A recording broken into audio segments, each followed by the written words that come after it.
So, no fault divorce, which is what we have called it, what is that? Sometimes it does help to think about the principles that are behind this.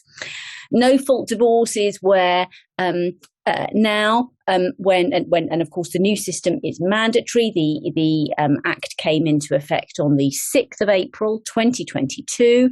No fault divorce is where there is no need to prove any wrongdoing by one or other of the parties in order to be able to secure a divorce. So nobody has to be at fault, and in fact nobody can be at fault under the new system that we have now. This is not a particularly new concept. One of the things in doing some research for these talks and doing some research about no fault divorce that I came across that somewhat pleased me was right back in 1757, the rather out there and rather astonishing Frederick the Great of Prussia, about whom there is a lot to learn, introduced a ground of divorce of serious and continued hostility.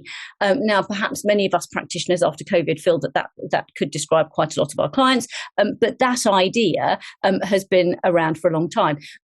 No fault divorce doesn't mean that we need serious or continued hostility. It is just perhaps a feature of a number of the cases that we're coming across. Just thinking about fees, I've had a couple of people asking me about fees. And about remissions, particularly in relation to joint applications, which is new, of course. And as we've seen, about 1 in 4 applications now are joint applications.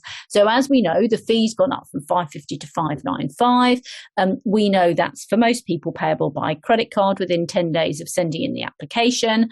We know that you can get help on fees depending on your benefits entitlement. So job seekers allowance, ESA support allowance, universal credit if your earnings are less than £6,000 per annum, income support or even pension credit. We know that you can get help with fees.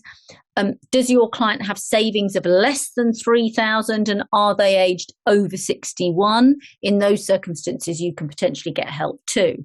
But one of the things I've been asked about quite a lot is if this is a joint application, and maybe this is also reflected in those figures, if it is a joint application, both parties have to qualify for the fee remission or the fee assistance.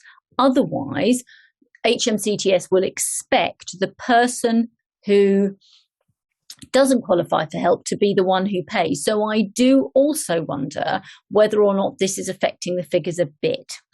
I don't have the figures. I don't know what percentage of people get fee remission. But if you are doing a joint application, both of you have to qualify. You don't sort of get one gets fee remission for half of the fee. The person that has the fee remission, they have to be the whole of the application. So if you're going to do a joint application, both parties have to apply.